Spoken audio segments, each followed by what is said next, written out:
ella es Nerea Castellano,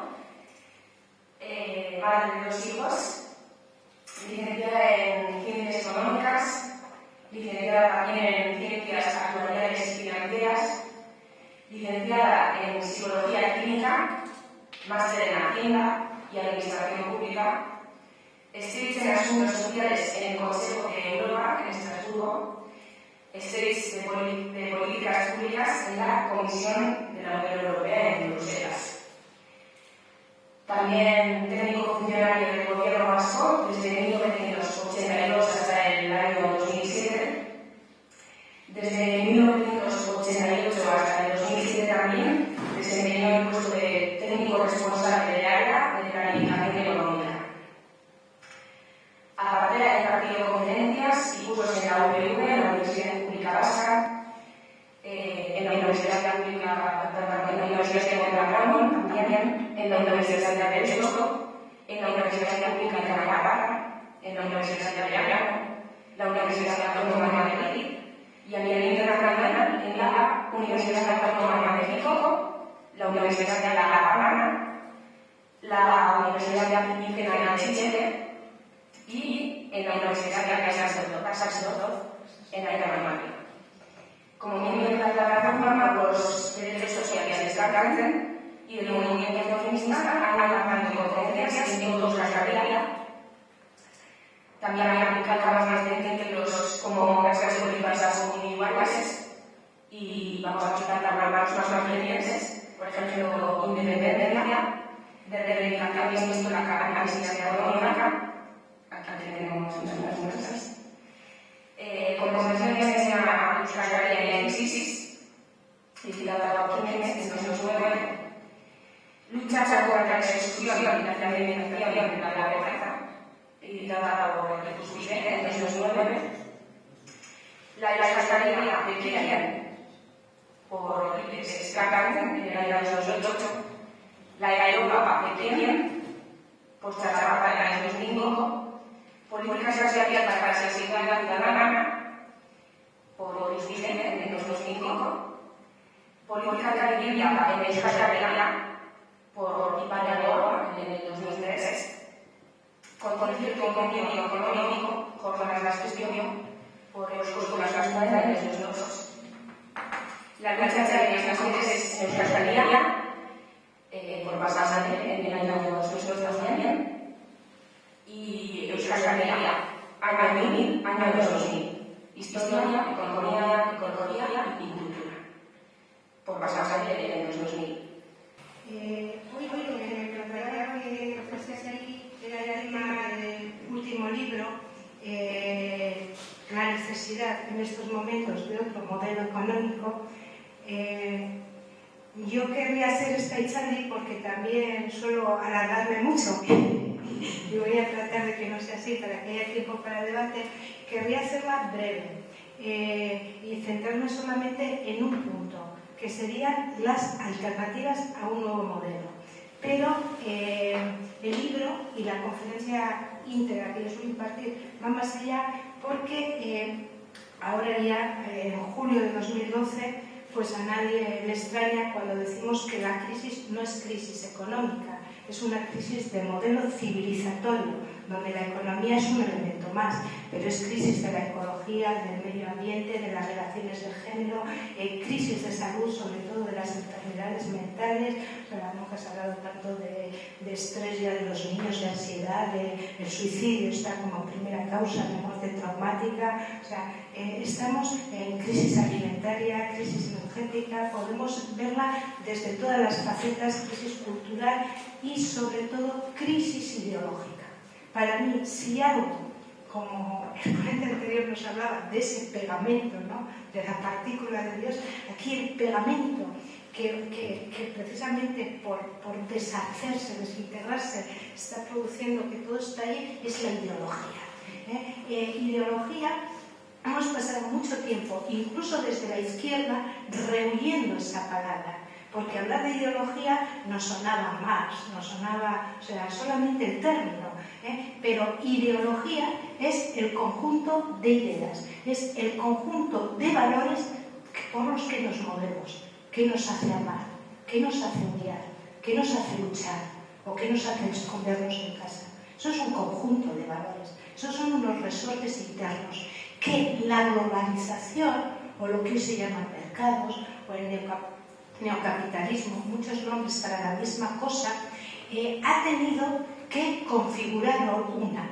Existe lo que es la ideología de la sociedad globalizada. O sea, ese modelo de mercados ha necesitado crear una estructura mental más o menos universal. El mismo anuncio de Coca-Cola lo vemos nosotros y lo ven en China, simplemente traducido con otra lengua, pero es exactamente el mismo anuncio. Entonces, para que el mismo anuncio y el mismo producto se pueda vender en todo el mundo, necesita que los sentimientos, lo que nos mueve esos segundos de anuncio, sea homogéneo en todo el planeta. Tienen que destrozar valores identitarios, tienen que destrozar escalas de valores de pueblos autóctonos para llegar a esa cosa única. Entonces, la gran crisis, y por la que estamos agudizando todas las demás, es la de la ideología. Estamos en estos momentos perdidos en verdaderos esquemas de valor que nos ayuden a replantearnos qué está sucediendo. Por eso yo creo que la primera lucha como pueblo es replantear qué ideas, qué valores ha tenido este pueblo ancestralmente, que le ha ayudado a lo largo de su historia a hacer frente a todo, porque la economía ha existido siempre. O sea, la economía ha sido un instrumento para desarrollar una sociedad. Podría ser agricultura, o sea, economía agrícola, ganadera, preindustrial, pero siempre existe un modelo para que la sociedad se desarrolle. En estos momentos ha cambiado tanto que la economía no es un instrumento para que una sociedad se desarrolle, es un objetivo en sí misma y toda la sociedad tiene que estar al servicio de ese objetivo. O sea, porque crezca un punto el PIB, o porque los mercados, que tienen nombre y apellidos, es muy modesto hablar de mercados, podemos decir especuladores, sería el mismo término, pero podríamos poner los nombres de los grandes, Goldman Sachs, Santander, podríamos poner muchos nombres detrás de los mercados. Bueno, muchos no, hay poquitos, pero unos nombres detrás de los mercados. Digo que para que se cumplan los objetivos que ellos marcan, fijaros que se puede destrozar todo. Se puede destrozar una generación entera. Ya el FMI dice que la generación actual, nuestros hijos, es una generación sin futuro, lo dicen con todo descaro. La semana pasada nos decía que el 25% de tasa del Estado español va a ser una tasa estructural, quiere decir que va a pasarse más de una década y posiblemente dos así, o sea, se va a consolidar sin ir a la baja. Pueden sacrificar la ecología, están destrozando la Tierra, están destrozando el planeta, se puede sacrificar absolutamente todo. O sea, la economía ha dejado de ser un instrumento para ser un fin en sí mismo. Entonces, nosotros somos unos enlaces de todo ese proceso. ¿Por qué nos estamos prestando a eso? ¿Por qué no nos soltamos de esa cadena? La economía es una cadena, como la voy a hacer, el tramo más simple, desde el productor hasta el consumidor. Si dejásemos de consumir, si ante el día hiciéramos una huelga general de consumo, pero además empezásemos a autoconsumir del alrededor en un grano solar, por ejemplo, son ideas que lanzo, sería un fraude fiscal impresionante, no pagaríamos IVA, o sea, hay muchas cosas para plantearnos que tenemos instrumentos sabiendo que una cadena es tan fuerte como su eslabón más débil. Y fijaros que cuando el mercado se dirige a nosotras con buenas palabras, solamente es para decir, señora consumidora, usted tiene derecho, y vamos a ver los amigos, las grandes superficies, porque tiene derecho a comprar. La señora tendera que está allí, pues no tiene familia, no tiene conciliación de vida familiar y laboral, pero como consumidores tenemos todos los derechos, como trabajadores y trabajadoras ninguno. Entonces somos capaces de ver cuáles son las claves y los engranajes de ese sistema y somos capaces de plantearnos una escala de valores para desengancharnos de ahí. O sea, son preguntas que hago, pero es que veamos que simplemente el sistema, y sobre todo ya habéis oído hablar mucho últimamente de lo que es la teoría del shock, la economía del shock, estos son términos que vienen desde la psicología, desde la indefensión aprendida. La indefensión aprendida es un concepto que se ha estudiado mucho hasta con animales superiores, hasta con caballos, no solamente con ratones. Se coge a un animal, se le pone en un lugar, privándole de alimento, de bebida, de cosas básicas, se lo electrifica, igual él está en una esquina y el alimento o la bebida la tiene en la otra, y tiene todo un campo de energía de castigo, con unas corrientes y lo pasa, con lo cual el animal al principio intenta ir a por sus elementos básicos, tiene descargas muy fuertes, lo asustan, y llega un momento, y esa es la indefensión aprendida, que el campo que le está castigando se suprime y el animal deja de actuar, acaba entrando en una serie de depresión y ya no va a buscar el alimento aunque nada se lo impide. Y es curioso porque se han puesto campos con varios animales que, uniendo la fuerza de varios animales, podrían romper el campo, pero se les ha enseñado el castigo individualmente y ya no son capaces de calcular su fuerza colectivamente. Son temas de la psicología que los están utilizando en estos momentos, toda esa experimentación contra toda la clase trabajadora, pero en estos momentos ya de todo el planeta Tierra. Entonces esa es toda la psicología del shock. Fijaros cómo ha cambiado el mensaje de los políticos. Desde el inicio del 2008, negándonos a la mayor, negando la crisis, negando que aquí no pasaba nada, a los últimos mensajes de Rajoy y de sus acólitos diciendo tenemos que hacer esto porque es gravísimo, nunca hemos estado peor. ¿Cómo han cambiado ese discurso para llevarnos hacia no se puede hacer nada, tiene que ser así? Y nos van creando una ansiedad y miedo. Claro, y un 25% de paro por sí mismo, es paralizante. Mejor dicho, la palabra paro, paralizante en psicología. Están utilizando muchos instrumentos para que no seamos conscientes de que tenemos poder en nuestras manos, que colectivamente podemos hacerlo y que ni antes no había crisis, ni ahora estamos en la única opción posible. Me explico, mentían antes y mentían ahora. Siempre están utilizando engranajes mentales para tenernos en ese rincón sin movernos. Y les da igual que todos nos volvamos depresivos y nos suicidemos en masa. Ante una tercera guerra mundial puede ser el mismo efecto suicidios en masa.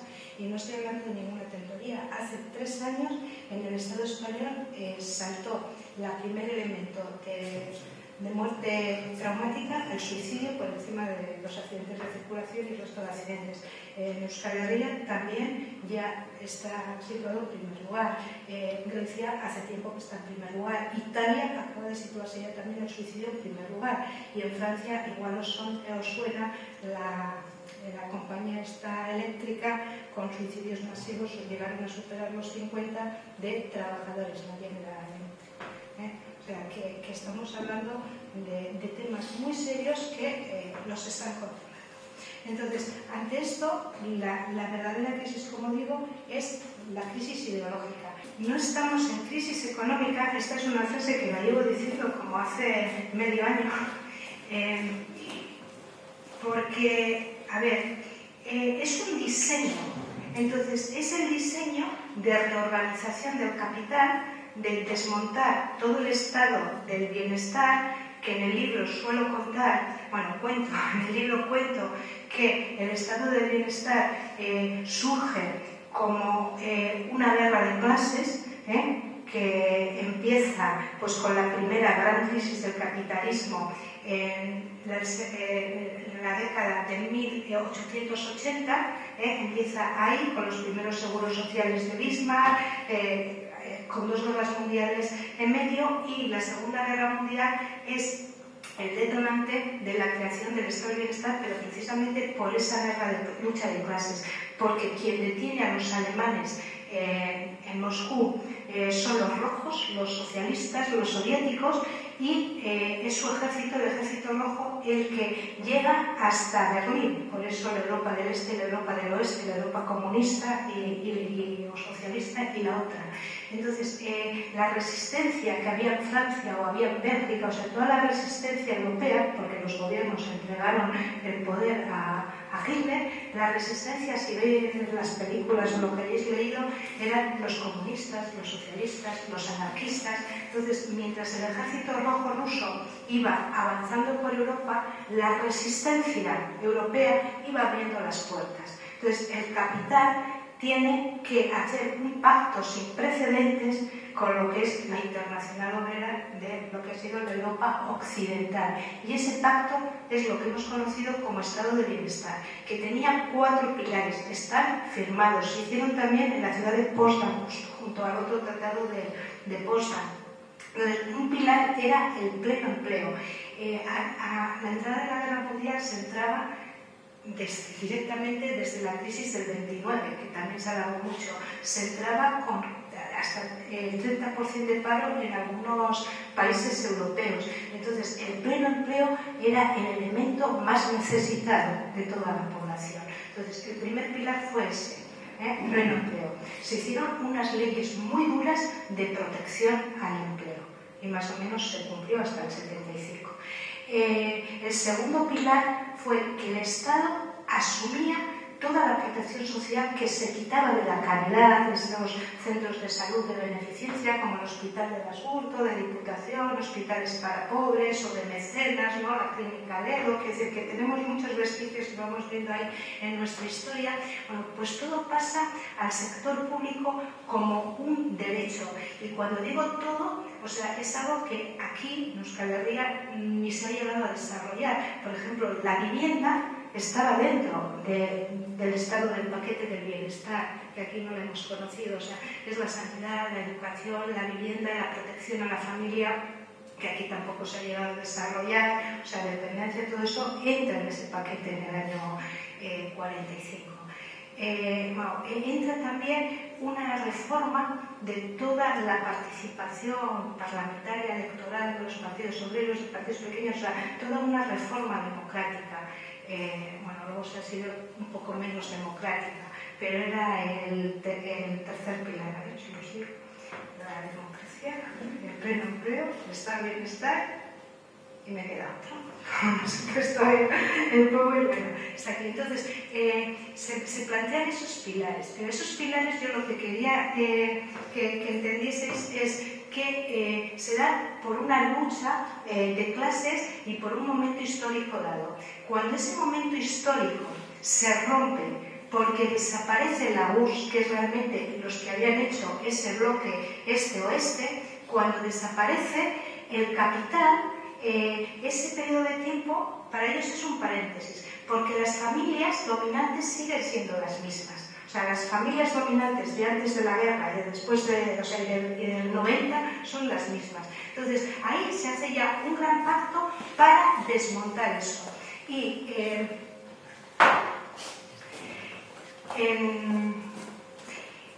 la URSS se desintegra en agosto del año 91, en el famoso golpe de Estado, y en diciembre del año 91, fijaros qué poco margen de tiempo, se reúnen en Maastricht los jefes de Estado de los países de la Unión Europea, en aquel momento bastante menos que ahora, y marcan sus acuerdos, grandes estrategias económicas para la década del 90. O sea, como tienen que hacer decretos y cosas para poner en marcha, el Tratado de Maastricht entra en vigor el 1 de enero del 93 y culminaba el 31 de diciembre del 99. Y en ese paquete, que es la primera fase de destrozo del estado del bienestar, ya estábamos algunos desde la izquierda alarmando. Pero se estaba muy bien, o sea, no sé cómo explicar, no lo estábamos viendo. Yo publiqué en la revista Espada un dossier que se titulaba Objetivo, abolir el estado del bienestar. Es totalmente actual. Estaba publicado en 1996 y no es que yo fuese adivina, es que las líneas se habían trazado allí y además, bueno, y están copiadas del consenso de Washington o Acuerdo de Washington del 91 hizo firmar a todos los neoliberales lo que habían hecho la señora Thatcher y compañía. Entonces, quiero decir que es un déjà vu.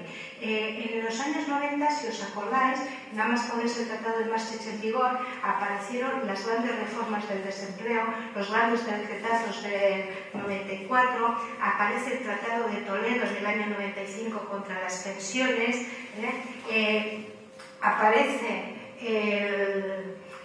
la privatización de todo el sector público a saco, Telefónica era pública, Iberia era pública, la banca, a mí me gusta recordaros eso, casi el 30% del sistema financiero español en la década de los 90 era banca pública y la unieron toda en un solo emporio que llamaron Argentaria y salió en subasta. Se pelearon el Banco Bilbao Vizcaya y el Banco Santander y esa vez ganó el Banco Bilbao Vizcaya, que añadió una A de Argentaria a sus siglas. O sea, teníamos banca pública que se privatizó, se hace todo eso. Y cuando llega el 99, que por cierto estaba el señor Aznar, o sea, habían aprobado con sobresaliente. Entonces se marca la segunda etapa, porque el diseño era abolir todo el sistema del estado de bienestar en 3 fases.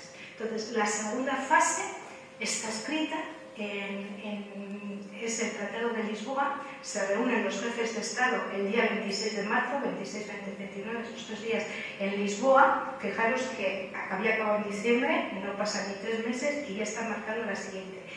En el Tratado de Lisboa del año 2000 estaba escrito que la edad de jubilación tenía que subir en los Estados miembros 2 años en la década. Estaba escrito que la sanidad y la educación tenían que ceder el gasto público 2 puntos del PIB. 2 puntos del PIB es mucho, es poco. Pues cuando estamos en que no llegamos al 5% del PIB en sanidad, quitar 2 puntos es reducir el gasto sanitario casi a la mitad. O sea, todo eso estaba escrito. Ahondar en las privatizaciones, ahondar. Entonces, empiezan a desarrollar todo eso y en esas circunstancias salta el tema de lo que se llamó la crisis de la subprima. Si queréis, luego en el podemos hablar de ella en el debate. Salta eso y en ese primer momento realmente Europa, los gobernantes europeos tuvieron miedo. Ahí, si nos hubiésemos unido y hubiéramos entendido que no estábamos hablando de crisis, que estábamos hablando de diseño económico, hubiéramos podido darle la vuelta. Yo además pensé que Euskal Herria podría darle la vuelta, ¿verdad? Yo confié, o sea, llevo hablando de la crisis desde el 2008, este libro se escribió en 2009, antes ya habíamos escrito a Euskal Herria de quién con la crisis, pero creo que ni desde la izquierda ni desde nadie entendía la magnitud de lo que se estaba hablando, que era un diseño, que iba más allá de ajustar indicadores económicos. Y digo que los Mallarmás ya sabían que se estaba haciendo y ahí teníamos un señor Sarkozy que nos decía que el capitalismo había ido muy lejos, que había que reformar el capitalismo. Ellos mismos hablaban del socialismo, hablaban de otros términos con los cuales la izquierda o las fuerzas progresistas pues decían, ya no van a cambiar ellos, ya lo han entendido. O sea, estaban en contra de los paraísos fiscales, de los acordes, del discurso de 2008, ¿no? Cómo ha cambiado con el discurso actual. Entonces, eso paralizó a la izquierda. Y lo que hizo es que se reforzara y que se dieran cuenta que nos habían ganado en el mundo de la ideología. O sea, que no teníamos elementos fuertes por los que luchar. Parece que es así. O sea, esos momentos tenemos que desgastarnos un poco y los sacamos, ¿no? Que es lo único que... Entonces, desde ahí ellos han acelerado. Entonces, lo que estaba planificado finalizarlo en 2020, al ver que el enemigo no responde, que somos nosotros, su contrario no responde, han pedido todo el paquete de presión. Y bueno, pues es que si hubieran hecho una de las solas medidas que están haciendo ahora, hace 5 años, estaríamos con unas huelgas y ahora nos meten paquetes enteros todo a la vez y es eso, la indefensión a 3 días. Entonces, diciendo, ¿qué culpa más viene ahora, no?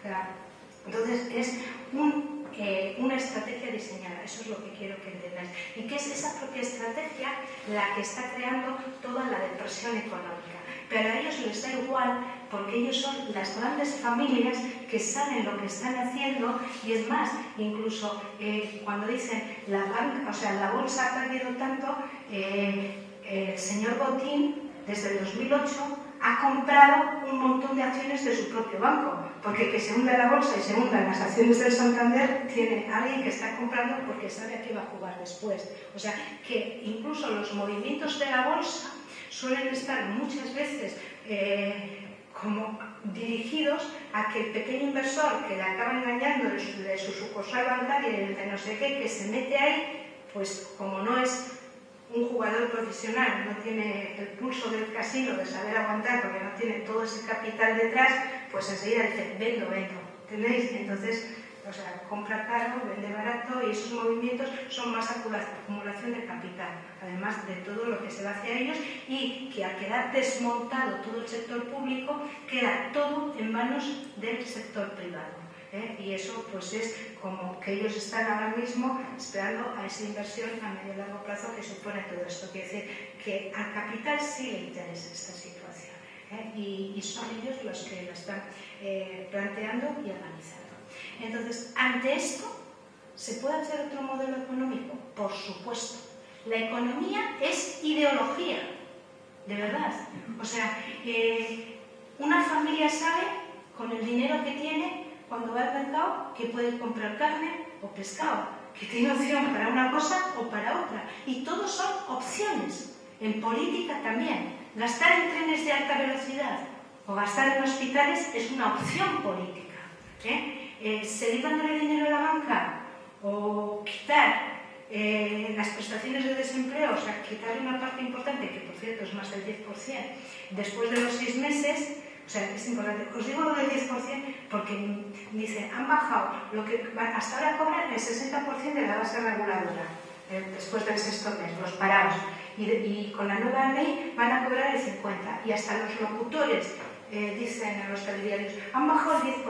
Es falso. O sea, han bajado del 60 de una cantidad que es 100 al 50 de una cantidad que es 100. ¿Me explico? Y si se hace ese porcentaje, ¿cuánto supone esa bajada? Supone un 17 y pico %. Y hay otras formas y otras decisiones que podríamos tomar.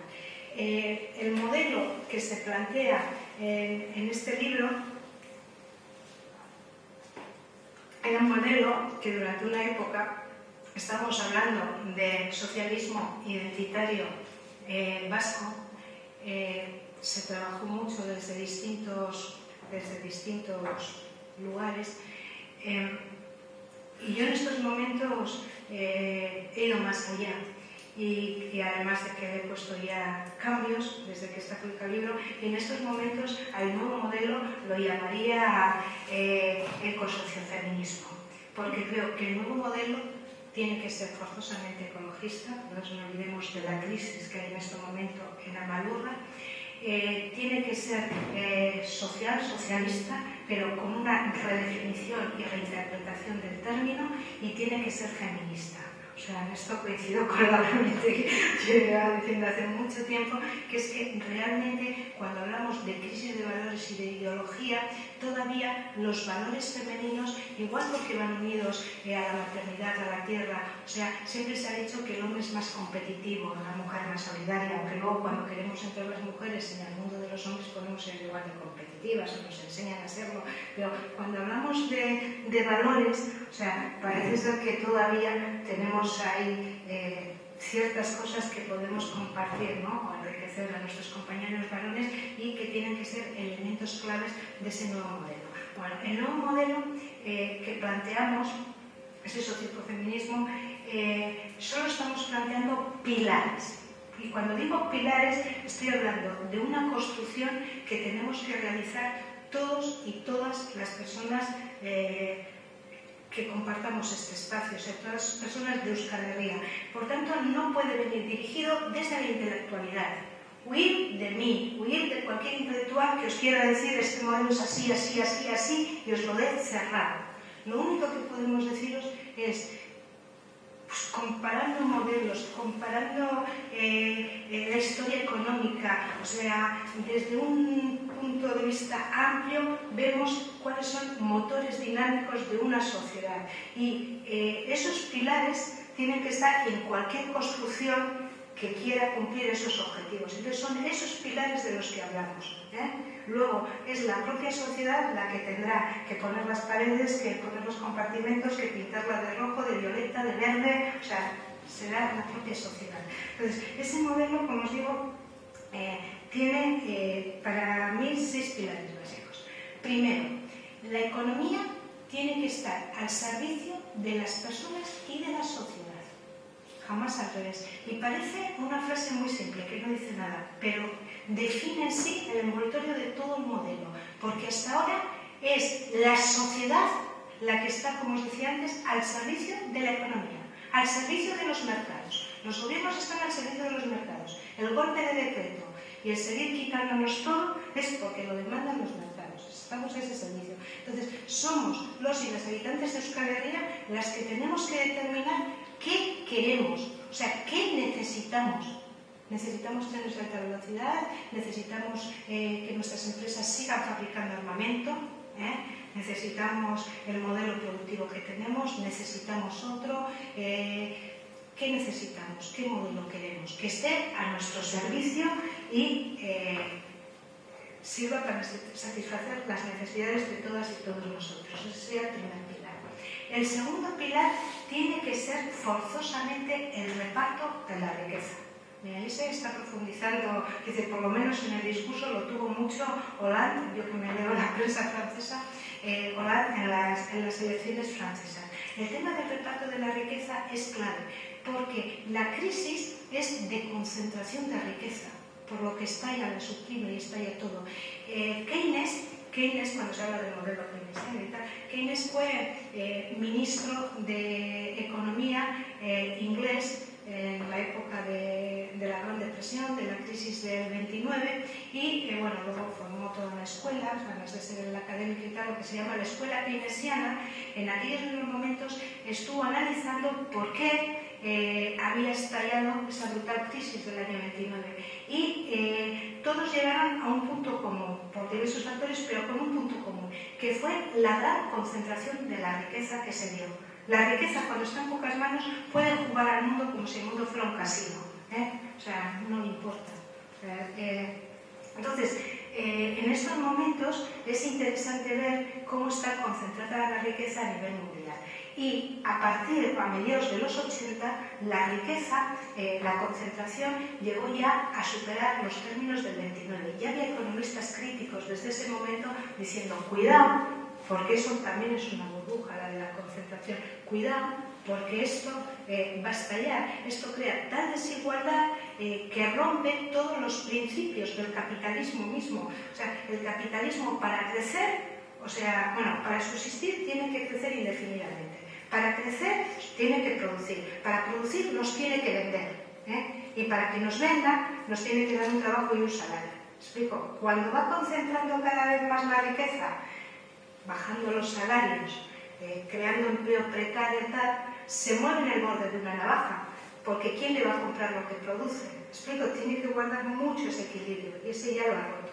Y ese equilibrio para el propio capitalismo es una redistribución mínima de riqueza, que si baja de ella ya hace crack porque se hunde el consumo, que es algo que está sucediendo ahora.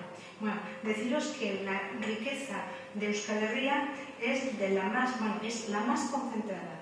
Y estos son datos de Eurostat, de las estadísticas europeas. Es la más concentrada de las regiones, de las estadísticas regionales europeas.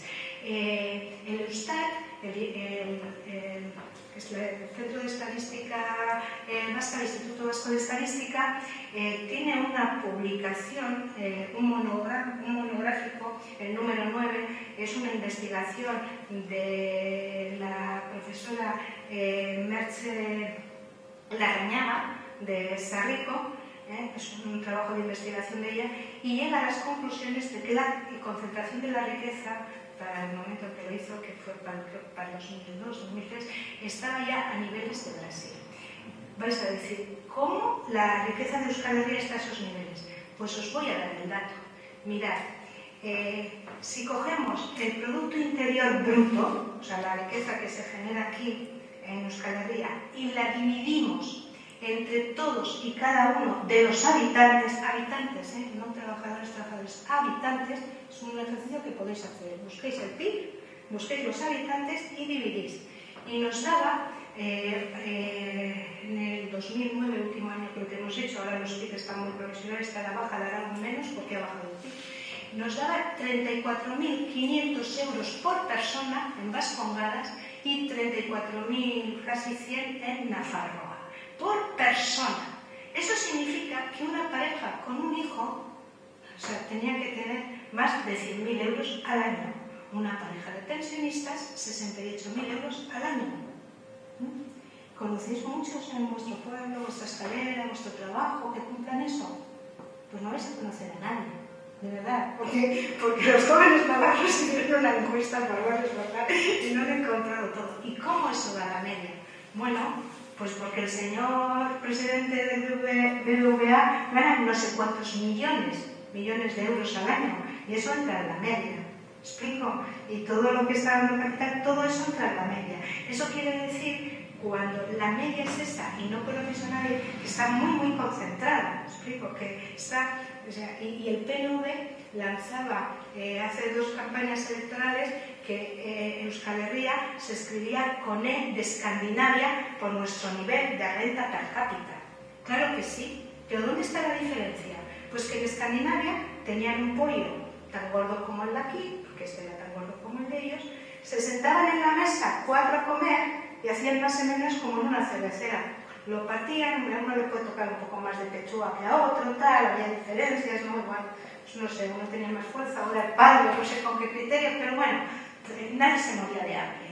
Aquí se coge el mismo pollo, que por eso les decimos que es como el de Escandinavia, se reparte entre 4, pero a uno se le da la pata, no el muslo, la pata de andar, al otro la otra pata, a otro el cuello y el resto, el de BBVA o sus amigos, se llevan el cuerpo entero. Y la media sigue siendo la misma, ¿entendéis? Entonces, claro, cuando hablamos de medias y todos vemos que nosotros no tenemos el cuellico, pues tenéis que ver quién se lleva. Entonces, es imprescindible el reparto de la riqueza, para poderle dar la vuelta al sistema. El reparto de la riqueza se puede hacer por 3 vías. La primera vía es en el mercado laboral. El mercado laboral se ha ido abriendo cada vez más el abanico salarial, o sea, entre los que menos ganan y más ganan dentro de una misma empresa. O sea, el primer reparto es la productividad que se genera, o sea, la riqueza que genera una empresa se reparte, en primer lugar, entre capital, o sea, entre empresario o accionistas y trabajadores. Ha ido cada vez dándose más al capital y menos a los trabajadores. Y el segundo reparto entre trabajadores, entre ellos mismos, se ha ido yendo cada vez más a una élite de trabajadores porque el trabajo cada vez está más subcontratado, incluso gente haciendo el mismo trabajo, pues te encontrabas que este era de la subcontrata, de la subcontrata, de la subcontrata y ganaba pues hasta 4 y 5 veces menos que el contratado directamente por la empresa que cada vez eran menos. Entonces, habría que hacer un reparto en ese campo. Eso tiene que ser una política sindical activa, dando la vuelta a lo que se está haciendo. Porque en estos momentos que desde mitad de los 80 se rompió lo que era la negociación colectiva de aumentos lineales, o sea, todos los aumentos son porcentuales. Entonces, cuando se dice, no, pues hemos conseguido que la masa salarial subiera a todos el 3%. El que gana 100 se le sube 3 y al que gana 1000 se le sube el 30. A los dos se les ha subido el 3%. Bueno, el otro día venía una noticia en prensa que decía que los consejeros del IBEX, respondiendo a la crisis, el año 2011, se había subido solamente el 9% de su salario, cuando en años anteriores se habían subido porcentajes más altos. Y pues decir, hombre, pues con lo voraces que son, el 9% se han contenido. ¿Cuál era la contracara de la noticia? Que es el 9% de su sueldo. Y que los sueldos medios de los consejeros del IBEX superaban los 2 millones de euros. Entonces, si tú subes el 9% de 2 millones de euros, se habían subido el 180.000 pesetas, o sea, no 180.000 euros por la cara. ¿Entendéis lo que son los porcentajes? Entonces, bueno, pues hay que acabar con esa dinámica. La otra forma de reparto viene por repartir entre los que están dentro y fuera del sistema productivo, porque cada vez hay menos gente en el sistema productivo. Entonces tiene que haber una renta de garantía de ingresos, un salario social, una renta universal, que iguale lo que llamamos el umbral de pobreza. Y el umbral de pobreza no es un parámetro de calidad, no es un parámetro que al que le toque el gobierno vasco en Diputación diga el umbral de pobreza es este. El umbral de pobreza es un indicador económico estandarizado que en este país no se le hace ni caso. La OCDE marcaba como umbral de pobreza el 50% de la renta media per cápita. Les pareció mucho en un momento dado después del Tratado de Lisboa, que ahí lo cambiaron, y pusieron el 50% de la mediana, que es algo más bajo. Pero siguiendo aún ese concepto, nos daría con nuestros 34.000 euros de renta per cápita, el 50% serían 12.000. O sea, que no llegara ni a la mitad de la renta per cápita. El Cárcel trabaja todos los años ese indicador y estamos ahora, porque ha bajado el PIB, en 990 y algo euros al mes, umbral de pobreza, estandarizado en Europa. Entonces, si ese es el umbral de pobreza, ¿cuántos trabajadores están trabajando 8 horas y están por debajo del umbral de pobreza? Toda la población pensionista está por debajo del umbral de pobreza. Las viudas. O sea, el SMI, Salario Mínimo Interprofesional, que es legal pagarlo, está casi un tercio, o más de un tercio, por debajo del umbral de pobreza. Entonces, hay que tomar estos indicadores y que nadie tenga rentas por debajo de ese nivel. O sea, tiene que haber un reparto. Y el otro elemento para repartir la riqueza es el sistema impositivo.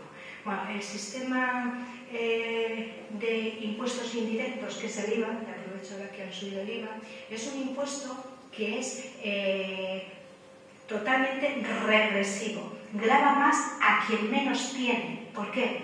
Porque si alguien que su renta son 1.000 euros al mes, y vemos que están con mucho menos, si solo es eso, va a gastar los 1.000 euros en consumo, comida en calzón tal. Entonces está pagando, además de su IRPF, de su impuesto de renta, automáticamente el 21% de sus 1.000 euros, porque los está consumiendo íntegros. Y quien gane mucho más tiene una capacidad de ahorro o de llevarlo a otro sitio, o sea, que no lo consume todo, entonces el porcentaje de renta que consume es mucho menor. O sea, el IVA es regresivo. Entonces, habría que hacer una reforma fiscal totalmente contraria a lo que se está haciendo en toda la última época. O sea, que realmente se tienen que gravar los impuestos directos, no los indirectos, los directos van directamente con la renta, y, por supuesto, quien más tiene, más pague.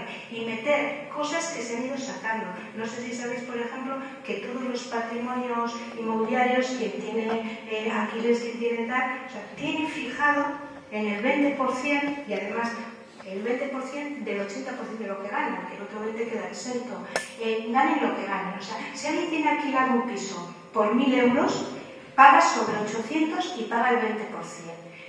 Un trabajador que gana 1.000 euros, automáticamente paga el mínimo de IRPF, que es el 23%, y de ahí para arriba. ¿Me explico? O sea, que es que las rentas de capital, tanto inmuebles como de dinero, pagan una cantidad fija mínima. O sea, que no hay ni progresividad ni nada. O sea, el sistema impositivo, o sea, lo han ido realmente cada vez deformando más y en estos momentos, o sea, reforma tras reforma, es un verdadero monstruito. El tercer pilar sería el reparto del trabajo.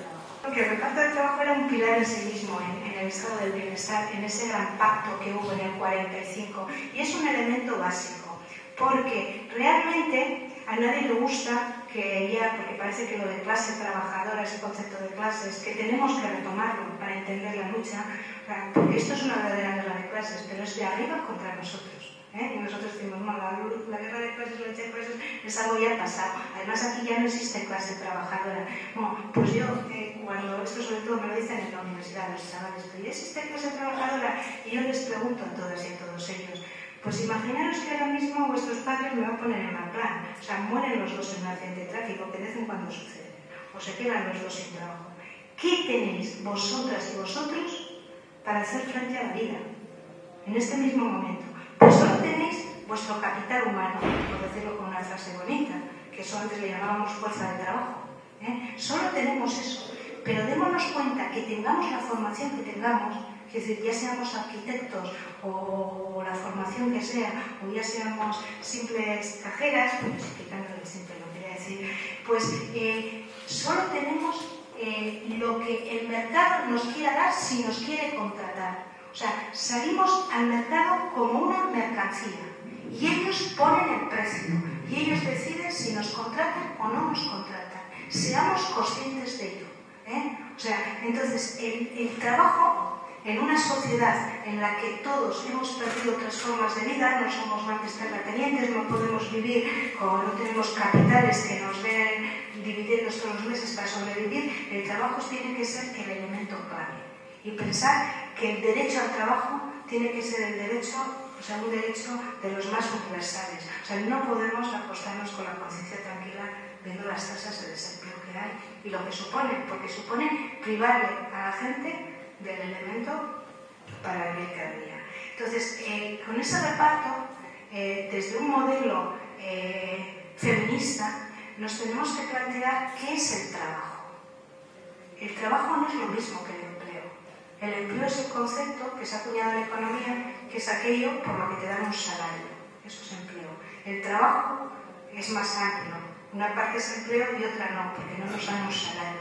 Hay todo un trabajo social no remunerado, además de todo el trabajo doméstico, pero todo el trabajo de los cuidados, que va más allá de la dependencia y de otras cosas. Está viendo dentro del déficit de deuda, de la crisis de deuda, de la crisis de todo, está viendo ahora mismo una crisis del déficit de cuidados, en las que las grandes perdedoras estamos siendo las mujeres. Entonces, tenemos que meter todo lo que es el trabajo socialmente necesario, todo el trabajo sin el que una sociedad no podría sobrevivir. Y mucho de ese trabajo está fuera de los circuitos de mercado.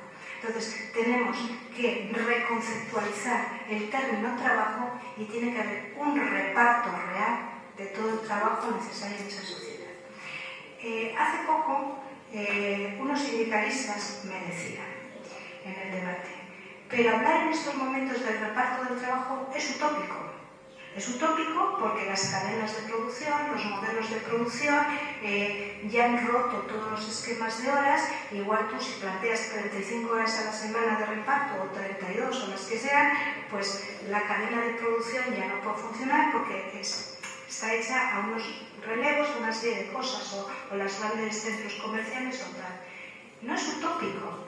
Porque repartir el trabajo no es decir, todos vamos a trabajar 35, 32, 30 horas semanales, no. O sea, los franceses, que pusieron, fue el primer país europeo que legisló por ley en el 95 el tema de las 35 horas de reparto de trabajo y tal, vivieron en esa época, liderado por muchas investigaciones de la Universidad de París, un debate, o sea, y un trabajo muy bonito, liderado por Gorz, que era plantearse cuánto trabajo tiene que realizar una persona francesa en su sociedad, es decir, con sus salarios medios, con sus necesidades de allí, para generar riqueza para todo el periodo de su vida. Es decir, una persona nace y nace consumiendo sanidad, nace consumiendo cuidados, nace consumiendo pañales, nace consumiendo educación, o sea, empieza a consumir y no genera riqueza. Luego genera riqueza y vuelve a consumir o desempleo o pensiones, además de sanidad y otras cosas, vivienda. Entonces, ¿cuánto dinero, cuánto tiempo de trabajo tiene que generar? Y les dio que en la sociedad francesa de la primera época de los 90, con 20 años de trabajo, generaban la riqueza que necesitaban de media consumir toda su vida. Entonces, el debate dio todo un salto cualitativo, que fue decir, no nos tenemos que plantear 30 o 35 horas, nos tenemos que plantear el modelo de ahora, tenemos que trabajar 20 años, ¿cuántas horas son? Y si en una empresa tenemos que trabajar 42 horas a la semana, vale, lo que vamos a llevarlo es a ese cómputo total de años, ¿me explico? De horas a años. Entonces vamos a acabar antes, o sea, como en la minería, ¿no? Se jubilan antes porque es más peligroso. Si hemos estado en unas jornadas más altas de la media, pues igual con 18 años ya hemos acabado. Y ellos planteaban que la gente se autodistribuyera su tiempo laboral.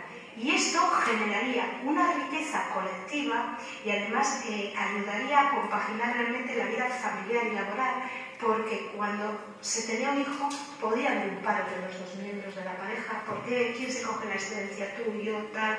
O sea, si hay que cuidar a mayores, se podía tomar ese intervalo para seguir en la formación, no simplemente porque queríamos un año sabático. Es decir, que todo el mundo se podría redistribuir. O sea, que con esto os quiero decir que claro que hay formas para redistribuir y para compaginarlo con el modelo de horarios y productivista actual. Pero bueno, el reparto de trabajo es otro pilar. El cuarto pilar es la democracia participativa. La democracia participativa es la gran carencia, no solamente en Euskal Herria, donde es latente y obviaría hablar de cualquier cosa respecto a ella, sino realmente ya en toda Europa, en todo el mundo que se llama democrático. Solo hace falta ver al G8, al G20 o a los consejos de ministros en Bruselas para ver 8 personas, 20 personas o 27 jefes de Estado de la Unión Europea decidiendo los designios de todos, marcando todo. O ver lo que está sucediendo ahora de porque alguien haya tenido mayoría en unas elecciones, ¿no? Estar haciendo lo que está haciendo, que teníamos derecho solamente cada 4 años al voto. Entonces, realmente nos tenemos que plantear que la democracia participativa, nosotros hemos acuñado un término de participación social activa, no es solamente como que tendríamos ese derecho. En estos momentos pasa de ser derecho a tenemos la obligación de la participación social activa. Estar reivindicando en cada momento nuestro papel, sobre todo en el ambiente económico, porque si algo es antidemocrático es la economía, por lo que os decía, quien toma esas decisiones. Entonces, hay muchos elementos para desarrollar esa participación social activa, desde el ámbito municipal al más amplio. O sea, y los presupuestos participativos. Pero presupuestos participativos no es que nos venga el señor diputado y nos diga, mira, estos son los presupuestos, los queremos, nos los explique, o sea, que ya es un paso importante, que por lo menos no son oscurantistas. Los presupuestos participativos, como se entiende realmente, es partir del presupuesto cero. O sea, vamos a reunirnos todo este pueblo y que cada sector nos diga cuáles son sus necesidades. Porque igual los mayores están ahí obcecados que quieren su centro, las mujeres quieren no sé qué, pero no nos hemos enterado del problema que tienen los jóvenes con vivienda o de tal. Entonces, en esa puesta en común vamos a consensuar quién tiene preferencia. O sea, vamos a hacer una planificación económica mínima, consensuada entre todos y, por ejemplo, 4 años vamos a dar respuesta a este objetivo, y el siguiente vamos a dar otro, quiere decir, y vamos a desviar hacia ahí, pues de alguna forma, lo grueso del presupuesto, y no basta que venga el concejal de no sé qué y diga, no, es que ya hasta ahora he tenido tanto y me estoy quitando porque según lo que se gaste lo damos como poder, ¿no? Parece que cuando nos quitan algo del vestuario de gasto, pues se quita el poder. Es decir, que es toda una nueva forma, de entender lo público, de entender el presupuesto, pero la participación social activa va mucho más allá y sobre todo va dentro de una cultura democrática. Los países nórdicos, desde hace ya varias décadas, hacen una forma de, cuando hay debates sobre grandes elementos del gasto de la economía, por ejemplo, podría poner el ejemplo aquí del TAC. Imaginaros que hay un grupo político que apuesta por el TAC y otro grupo que dice lo contrario. Entonces se van a un debate televisado, un cara a cara, serio, y cada uno va exponiendo sus pros, sus contras, y hay un share abierto donde van votando a la gente. Realmente eso sería una especie de referéndum, no hay obligatoriedad de nadie, no tiene formalidad legal, pero hay tal conciencia democrática que si el SARE es que el 80% está diciendo no al TAP lo que está entrando en el SARE, el partido político que lo está defendiendo deja ya el proyecto. ¿Me explico? Porque sabe que va a ser castigado y va a tener responsabilidades por acceder a algo, y como la gente sabe que su respuesta, que su participación tiene un valor, la participación suele ser enorme y realmente los políticos valoran mucho esa participación. Es decir, entonces todo eso nos falta aquí. Aquí está la ley de radio, que dice que hay muchos elementos para lo que sería la verdadera democracia económica. El quinto pilar es la calidad de vida. El nuevo modelo tiene que ser un modelo de calidad de vida. Y aquí entramos con un concepto que se nos escapa de las manos, que es la calidad de vida. Entonces, ¿es calidad de vida lo que tenemos? El otro día, pues como habéis dicho, que estuve en la Universidad Indígena Chilena, en contacto con los mapuches, me pasaron un vídeo de una entrevista, que además estaba hecha en inglés, luego lo han traducido, que se la difundían en inglés, a un dirigente mapuche, muy mayor. Entonces, resumo, lo que estaba diciendo un poco el entrevistador era: ustedes están perdiendo a todos los jóvenes, porque se están resistiendo o agarrando mucho a su tradición, a no sé qué, y lo que le decía el señor mayor, con mucha sabiduría, decía: nosotros, del mundo moderno, estamos cogiendo lo que realmente es imprescindible o mejora nuestra calidad de vida de verdad. Decía, pero tenemos que entender bien dónde llega el punto que ya no ganamos, sino perdemos todo. Y a ustedes, a nuestros jóvenes, se lo ofrecen todo. Y dijo, y ofrecer no es dar. Nuestros jóvenes les siguen y tienen que dar toda su vida, tienen que trabajar para no llegar a acceder a lo que ustedes les están ofreciendo. Y no es que nosotros no valoramos lo que ustedes ofrecen, nosotros valoramos nuestro tiempo, porque nuestro tiempo es tiempo de comunicación, tiempo de relación, tiempo de comunidad, tiempo de muchas cosas. Y, o sea, acceder a esas cosas superfluas del consumismo significa ceder a cambio nuestro tiempo. Y encima no poder gozar esas cosas. Entonces, tenemos calidad de vida cuando cogemos la agenda y no tenemos tiempo para tomar un café con una amiga, acabamos hidratando, parecemos todas ya ministras.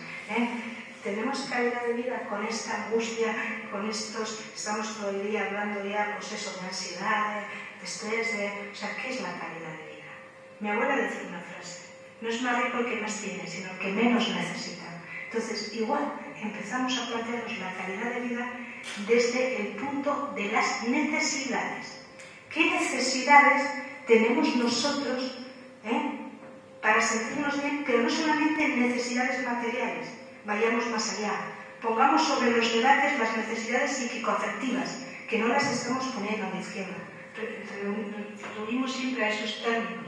Y con necesidades psiquicoafectivas cubiertas necesitaríamos mucho menos consumismo, mucho menos ir a los grandes centros. O sea, tenemos otros elementos. Y ahí es clave el decrecimiento económico. El modelo que proponemos es un modelo de decrecimiento. ¿Se trata de volver al candil? Como decían antes, ¿se trata de volver a comer berzas? No. Y es más, o sea, vamos a tener más calidad de vida decreciendo. ¿Cómo se explica esto? Pues fijaros, crecer en economía significa aumentar el PIB. O sea, el PIB es la riqueza que generamos. Cuando aumenta un 1% el PIB, 2%, ahora estamos en decrecimiento porque baja un 0,5, un y pico. Entonces, vamos a ver qué elementos componen el PIB. Entonces, el PIB, ese Producto Interior Bruto, esa riqueza, primero, lo componen solamente elementos que pasan por el mercado. Lo que no pasa por el mercado no está contabilizado, queda fuera del PIB. O sea, si yo estoy limpiando mi casa, por ejemplo, no cuenta en ningún sitio, no está en el PIB. Si viene a limpiar a otra persona y hay pagos de la sociedad, entra en el PIB. ¿Me explico?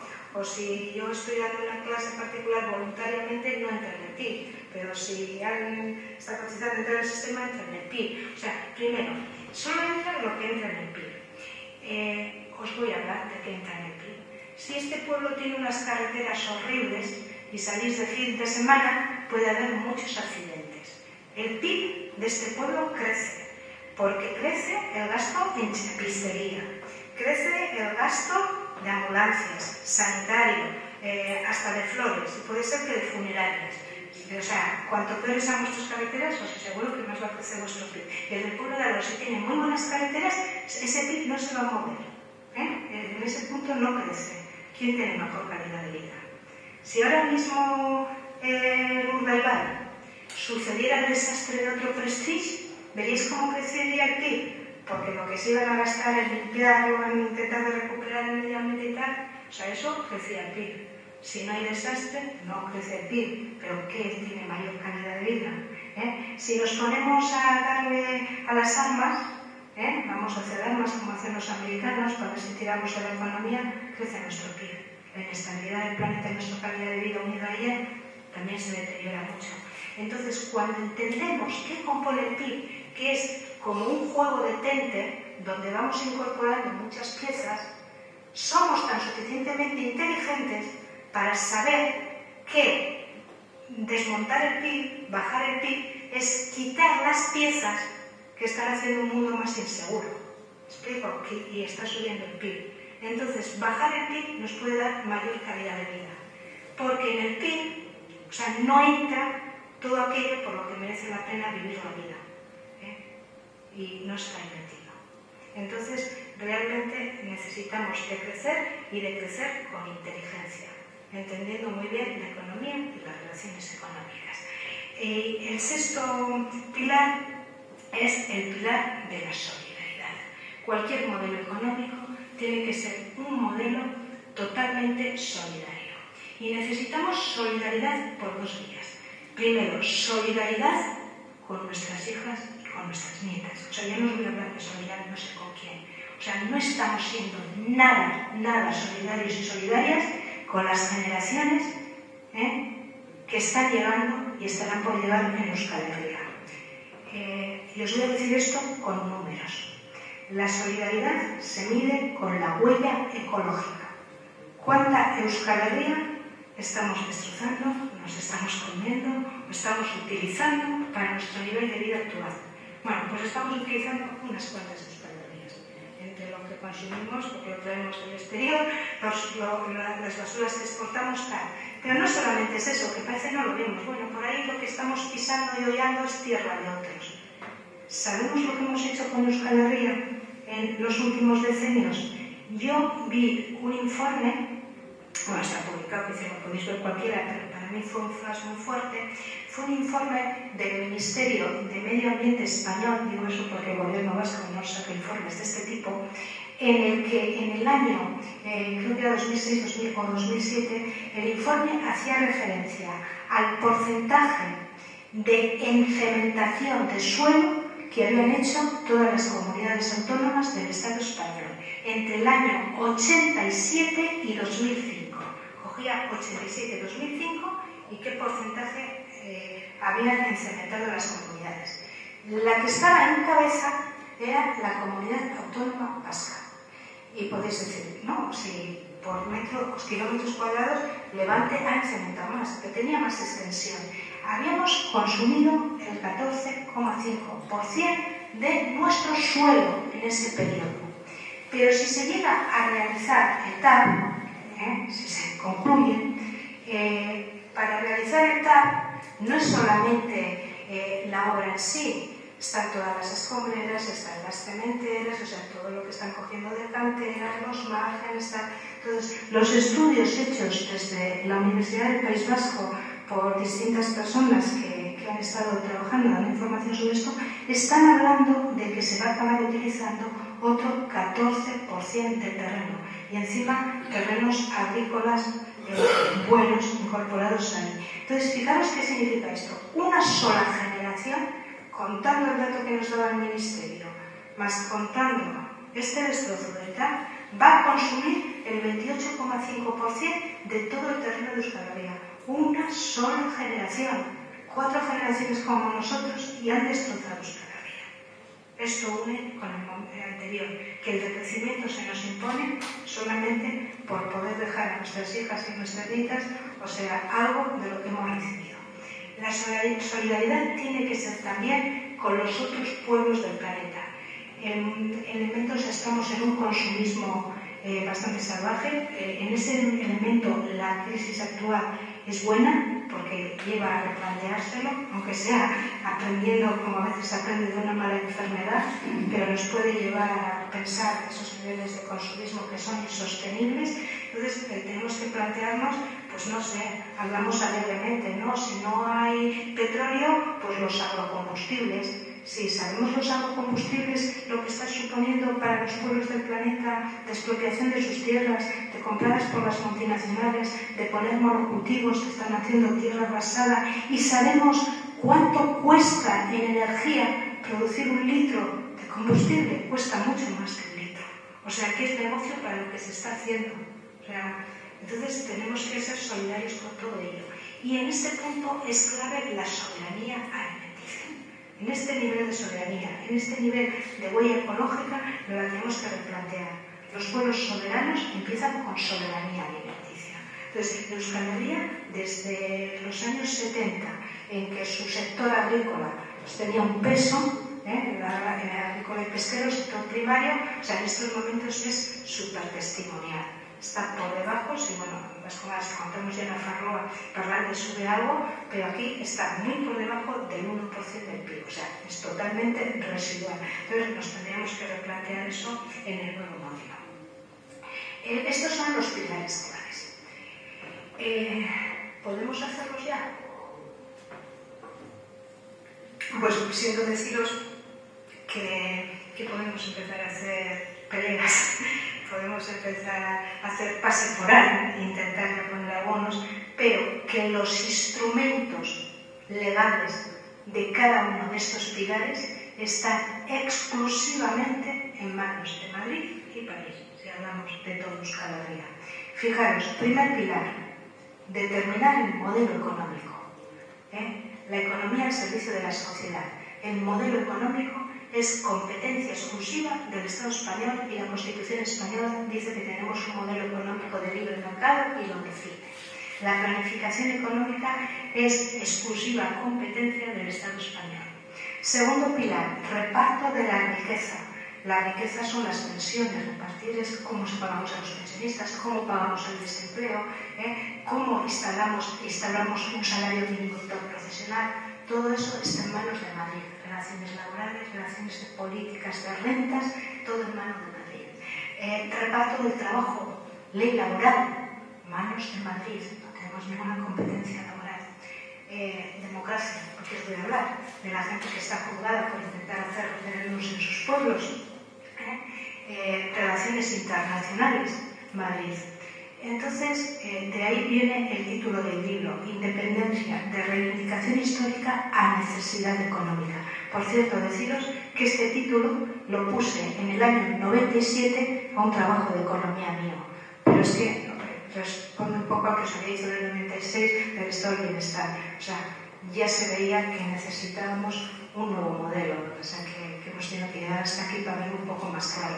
Entonces, en estos momentos, aunque la independencia no hubiera sido una constante histórica en nuestro pueblo, en estos momentos urge solamente por tener los instrumentos que nos posibiliten dar el cambio. La independencia por sí misma no trae el cambio, cuidado. Podemos ser independientes con un Carne Vasco y con un Rajoy, siguiendo las políticas del libre mercado, pero la independencia abre la posibilidad a que conjuntamente definamos otro modelo de relaciones laborales, otro modelo de distribución de rentas, otro modelo de diseño económico, o sea, otro modelo global. Y bueno, pues tendríamos capacidad porque tenemos recursos. Los recursos económicos de Euskal Herria siguen estando por encima tanto en depósitos de la media española. Respondemos a toda una época de capitalización histórica. Los recursos humanos también siguen estando muy por encima de la media europea. Tenemos a la generación mejor formada que nunca ha habido en Euskal Herria y la tenemos desempleada o en puertas a la inmigración. O sea que tenemos recursos humanos, tenemos recursos económicos, tenemos un territorio muy creador de sinergias, o sea, cortando Iparralde, Nafarroa, o sea, no competiría entre sí, crearía sinergias positivas, y deciros que el 25% de los países que conforman la ONU son más pequeños que Euskal Herria. Tenemos un territorio económico homogéneo y pequeño, o sea, en total somos 3.100.000 habitantes. Y se está viendo que en economía el factor tamaño sí implica cosas en estos momentos para el cambio. Un pueblo pequeño puede hacer cosas grandes porque es pequeño y puede estar coordinado, y puede crear esa red, o sea, ese impulso colectivo. De hecho, bueno, pues se habla en economía de las sinergias y de este tipo de economía que se podría desarrollar en espacios del tamaño de Euskal Herria, que es un espacio óptimo para poder hacer ese salto que queremos hacer. O sea, que tenemos todo. Y por cierto, tenemos un recurso que se está yendo todos los años hacia Madrid, que es el cupo. Y se va a cambio de nada. Deciros que el cupo, y lo escribí antes de escribirlo en este libro que ya viene, decir que el cupo iba a traer inminentemente la quiebra financiera del sistema público vasco, y ya pues hace unos meses un periódico de Álava ponía en titular: 3 ayuntamientos alaveses en quiebra financiera. El cupo trae la quiebra financiera, y va a estallar en breve, o sea, estamos en ello, por varios elementos. Fijaros, el cupo significa lo que pagamos a Madrid por competencias no asumidas. O sea, es el famoso concierto económico. O sea, el PNV nos ha metido siempre que tenemos la mejor de las autonomías posibles y que tenemos un concierto económico envidia de todos y de catalanes. Por deciros que yo he ido en las últimas veces, varias veces a Cataluña, y una fui llamada por los empresarios catalanes. O sea, para que les explicara, estaba en el video para que les explicara realmente el concierto económico, y no quieren un concierto económico. O sea, estaban ahí y decían, queremos mejorar eso. ¿Por qué? Porque, fijaos, nuestro concierto es, tenemos una cierta autonomía fiscal, cierta, porque ahora en tributos indirectos no tenemos ninguno, ahora vamos a aplicar el 18, y en el otro no podemos marcar bases imponibles, que es decir, poner tributos que no tenga el Estado. No podemos poner un tributo medioambiental ni un tributo a los capitales, es decir, tenemos una cierta autonomía en recaudación, pero eso a cambio nos lleva que le tenemos que pagar a Madrid el 6,24% de todas las competencias que no tenemos transferidas. 6,24 aquí, 1,6 Nafarroa. Total, tenemos que pagar el 7,84%. ¿Qué competencias no tenemos transferidas? Porque si vemos el estatuto, parece que prácticamente tenemos todo transferido. Bueno, pues antes de que surgiera la crisis, el 60% de todo el gasto de Madrid, de presupuestos generales del Estado, no estaban transferidos, no eran competencia asumida. ¿Por qué? Una partida enorme de gasto es la seguridad social, el INEM, la deuda exterior, las relaciones con Europa, las aportaciones que hay que hacer en Europa. Entonces, si nos damos cuenta, durante la crisis, lo que se está disparando en Madrid, en los presupuestos del Estado, es el gasto en las competencias que no nos ha transferido. El coste de la deuda se ha disparado, eso no hace falta que lo explique a cualquiera, lo he visto todos los días, ya lo que les vale la deuda, y la deuda es un gasto no transferido. El coste del INEM se les ha disparado, con 5 millones de parados, o sea, la seguridad social sigue disparada, pero porque están resolviendo jubilaciones anticipadas, todo esto, mantener la seguridad social en vez de que vengan esos otros fondos, lo está pagando la propia seguridad social. Las relaciones internacionales, que es en Bruselas, el costo está aumentando, se está aportando para el rescate de Grecia, para el rescate de Portugal, para el rescate de Irlanda, para los fondos de los nuevos miembros. Quiere decir que hasta hace unos años recibíamos más de Bruselas de lo que aportábamos, ahora es al revés. En definitiva, se está pagando más por las competencias no asumidas y se está recaudando menos. La recaudación ha bajado. Ha bajado, por una parte, porque ha bajado la actividad económica, pero la bajada de impuestos no está respondiendo a la bajada de la actividad económica. El PIB acumulado pues estará sobre un 8% como mucho, y la bajada de recaudación, os hablo desde el 2008, la bajada de recaudación ha bajado un 25%. O sea, la bajada de recaudación ha sido más grande que la bajada del PIB. Y lo que hay debajo, y lo ha dicho Ignacio Zubiri de la UPV y cualquier analista, es un gran fraude fiscal. Se está disparando el fraude fiscal, se está disparando por parte de las empresas a río revuelto, está echando trabajadores, los está contratando sin contrato, tal, o sea, con una parte echada, por otros bienes, mete horas estas que no se meten, o sea, el impuesto de sociedades se ha hundido mucho más que la actividad de las sociedades, o sea, se ve que hay este revolutum del fraude en medio. Entonces, mientras nos baja la recaudación, nos está subiendo la aportación a Madrid. Entonces, esto se está cayendo, se está ahí con una pelea, pues sí, tú me eres esto, tú me eres otro, pero pues basta ya. Y se está cayendo por una parte porque el PNV ha sido el gran valedor de su concierto y de su cupo y se da cuenta que está haciendo aguas. PSOE pues no tiene recursos, pero en vez de decir que está haciendo cupo, pues tampoco quiere mostrar esa dependencia y bueno, Bildu supongo que también tiene otras razones.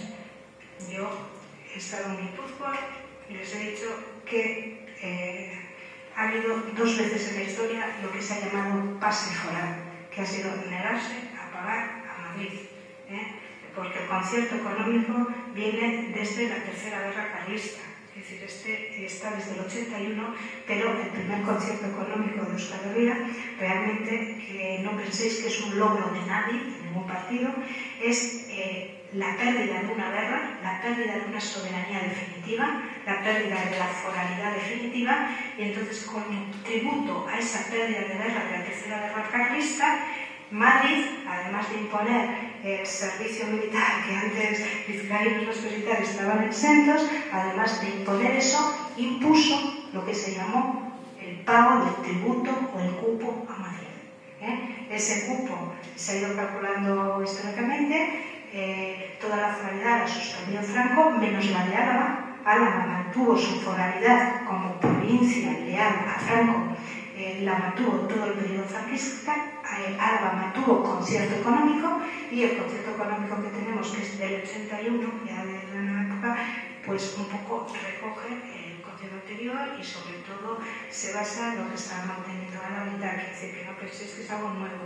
Entonces, que realmente el concierto es el pago del vencido al vencedor. Yo siempre digo que tenemos Euskal Herria en alquiler, aunque nos parezca que es nuestra tierra, pues vino un conquistador y luego pues nos la ocupó y nos la cede en alquiler. Entonces, no debemos olvidarnos que hay una fuente de recursos también muy, muy importante. O sea, que tenemos recursos, que podemos tener alternativas a un nuevo modelo, pero necesitamos instrumentos de soberanía. Eso es lo que os transmito. Bueno,